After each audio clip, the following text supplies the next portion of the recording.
Thank you, Ryan. I want to ask Emily and Jordan to join us, and then any of the youth that have come to participate in the drum circle, if you would come on up now. Susan is bringing some folks up. Yes, come on up, take a place in the drum circle if you would. Drum circles are for folks of all ages. Emily, you can join us. Come on up. I want to see how many spots are left once we have our youth helping us out. Reverend Jim, this is always spontaneous. Dr. Jim, Reverend Jim, is going to lead us this morning and teach us what we need to know.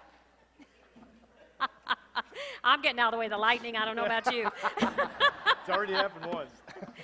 All right, we have some spots left. Who would like to join us? Come, all ages, come on up. Children, adults, come on. Tanya, come join us.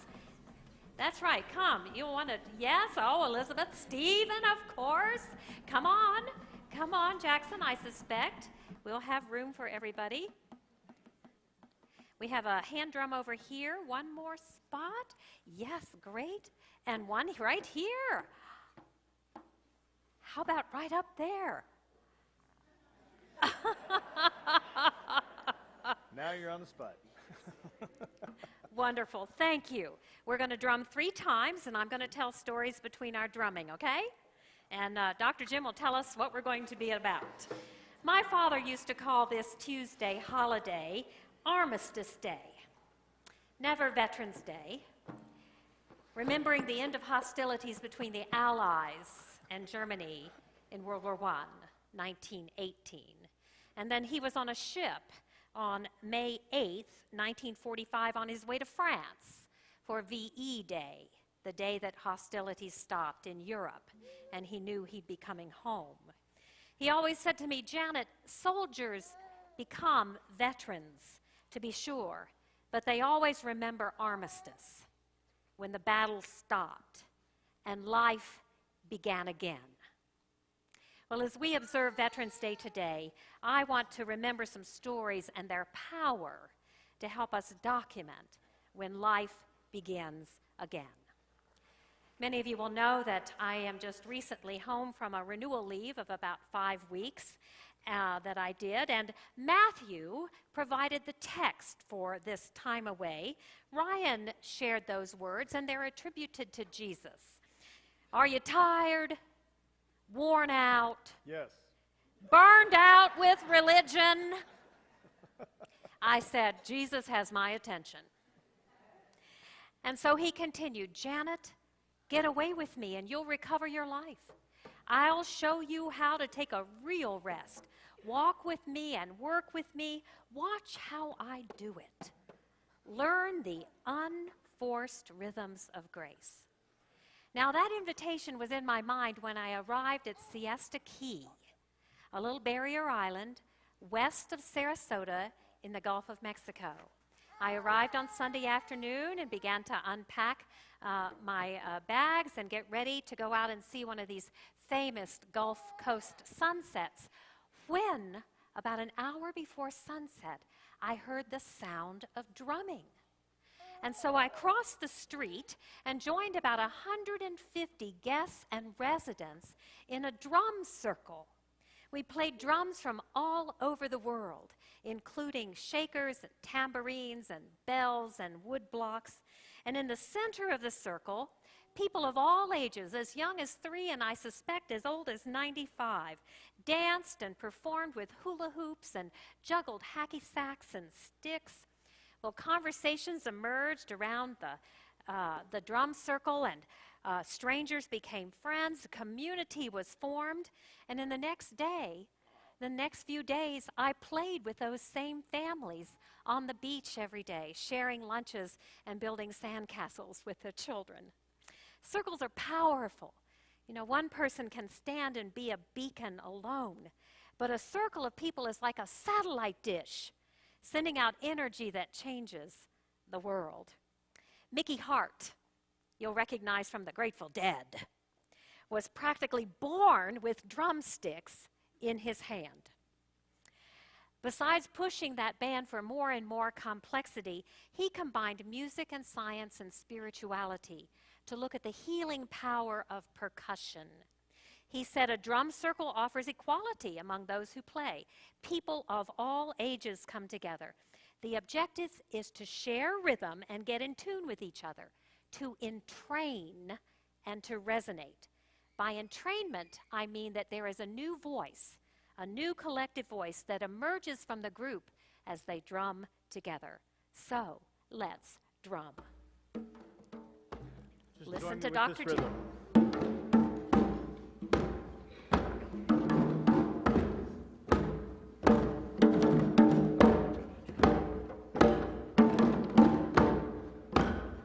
Start to get in tune with what's going on around you. Your drum with everybody else. Everybody doing the same rhythm. Once you get comfortable with that, I want you to start to branch out in your own rhythm. I'll keep doing this rhythm. Make up your own unique rhythm. Make it fit with the circle. Yeah. Off beats, on beats. What's your rhythm? Fit in the groove.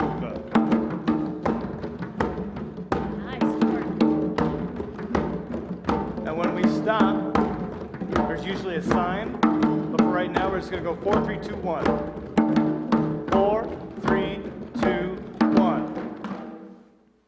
Oh, marvelous. Now, last week at the jazz concert, I was thinking about our drum circle this Sunday, and I noticed that the leaders of the various band groups always started off kind of like this: a 1, a 2, a 1, 2, 3, 4, and then the band would take off. But there was one time when the band started differently. Gabe Mervine, our trumpet player, looked at his quartet, and he turned his back to the audience, and he went like this.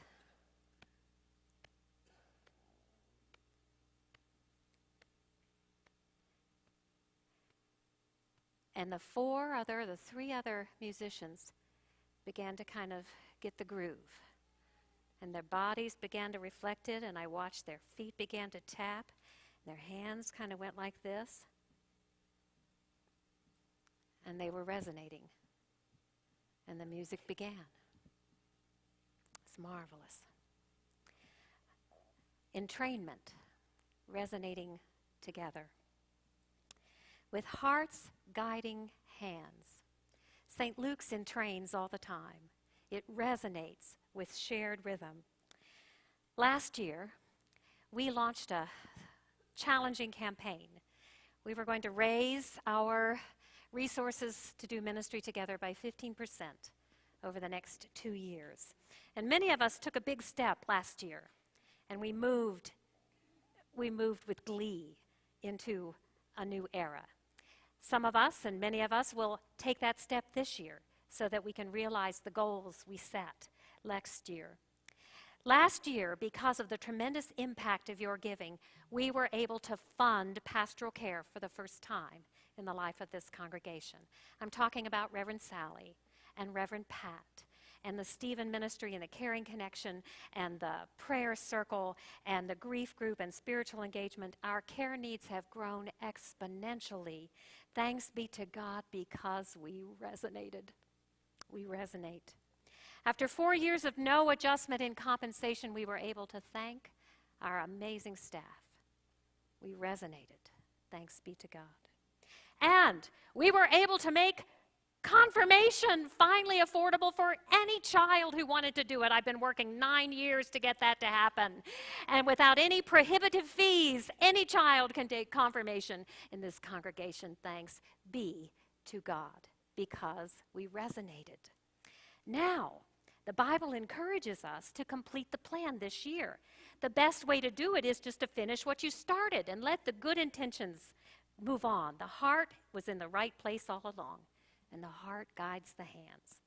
In 2015, the second year of our vision, we want to bless the tremendous growth that is happening among our student youth and our young adults. It's incredible. When I came, there were 2 mission experiences a year, a junior high mission experience and a senior high group. That was 10 years ago. Now there are 4 mission experiences. The junior high, the senior high. Our older youth, juniors and seniors, now do an international trip to Guatemala. And then the college students, because we've raised them up, go and work with Habitat for Humanity every year. This has significantly increased the kind of staff time needed, and we haven't increased any in 10 years. We also think about the increases that have happened in violence and trauma and bullying just in our neighborhood. Even with pastoral support from Reverend Ryan and Reverend Sally and me, our youth directors have to respond daily to a new intensity of emergency care and intervention with our families. It's scary out there, guys. And we want to have your back. We want to have your back. We want to walk with you. And so we're going to ask for more staff time, another assistant youth director to work with our young people. This year we've enjoyed some experiments in cyber community, and next year we'll need some strategic guidance to move further into social media. And then, like we were at Lake Tahoe, going as deep as that lake and as high as the Sierra Nevada, we're going to launch Worship Renewal here in a few weeks. We're designing worship that's with deep soul, that's sensory rich and creative and welcoming, gathered around story, and radically present to God. And I invite you to check out the November Chronicle, because there's a good article about what that worship design looks like. So let's offer the power of our shared rhythm, our resonance, for that hope and possibility. Let's drum again. I'm going to invite Jordan and Emily to come up with a rhythm. I want us to fit into it. Take off.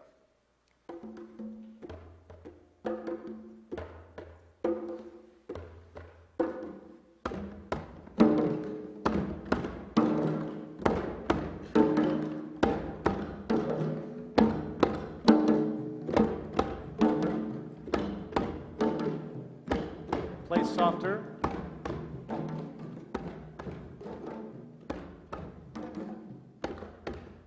Now experiment with a different rhythm. As we, 3 of us, do this, I want you to experiment with a different rhythm, but I want you to listen and fit with everybody else around you.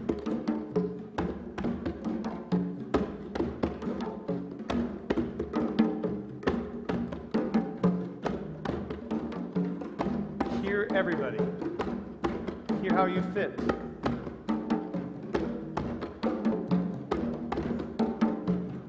Even in your own unique style, you fit.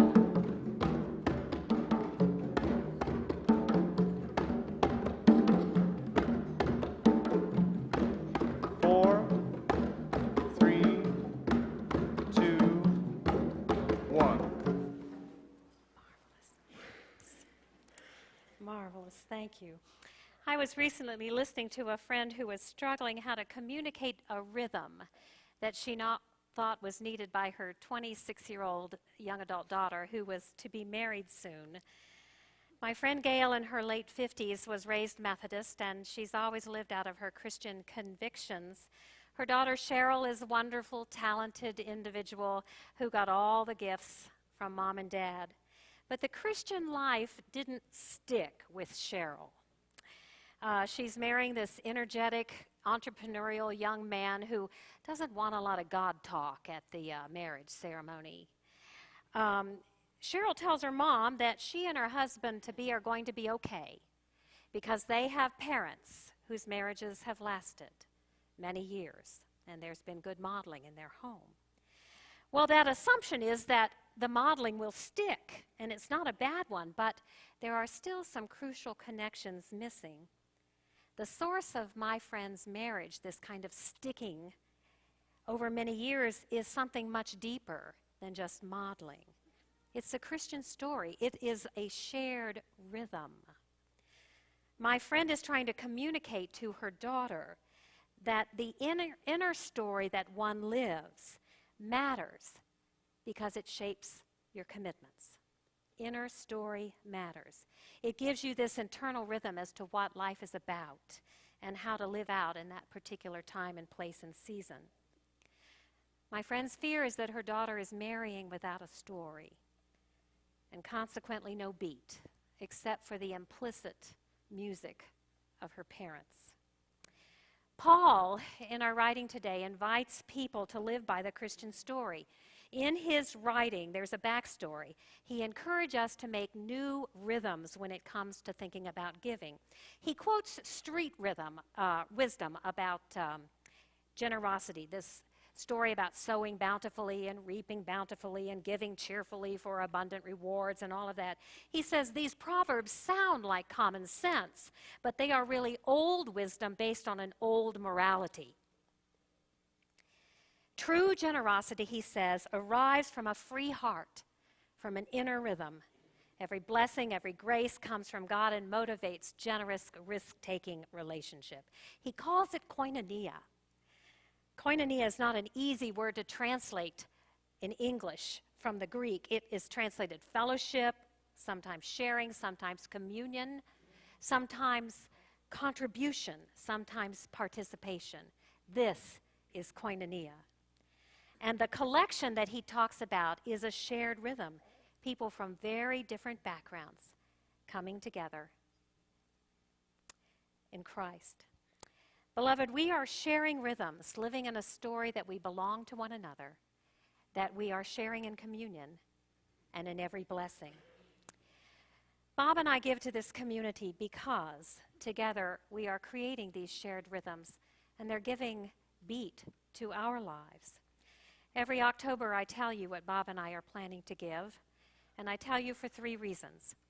I want to be able to ask you to deepen your spiritual journey, and I want you to know that I'm challenging my own.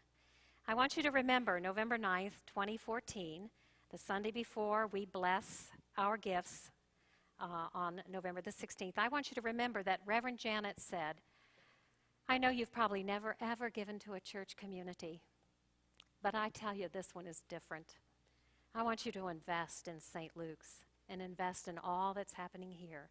For the very first time, I want you to do that. I want to look at you and say, I want you to rethink your gift. I want you to move from a gift each week to thinking about it proportionally in relationship to your income. And when you begin to think proportionally, then you begin to grow every year and stretch that.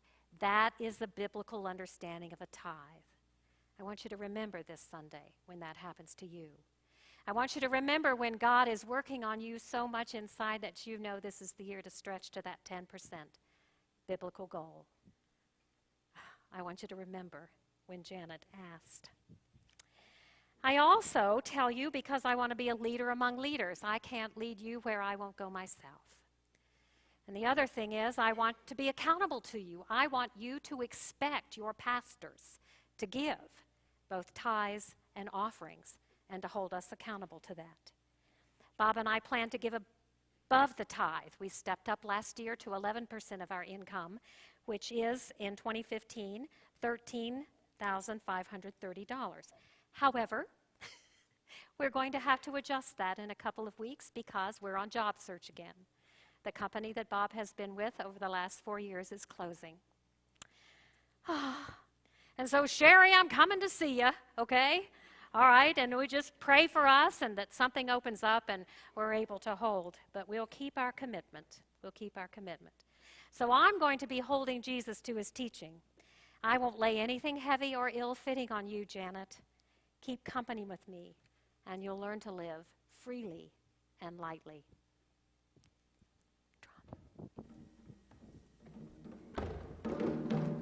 This one's going to be a little bit different. Once you get comfortable with this rhythm, and we're going to return back to this rhythm, and I'll guide you through that. I don't want you to do one rhythm. As we get comfortable with this one, I want you to experiment. I don't want you to sing or play, rather, as a soloist, but fit within this group. So when you're comfortable, I'm going to keep going with this rhythm. I want you to do your own thing.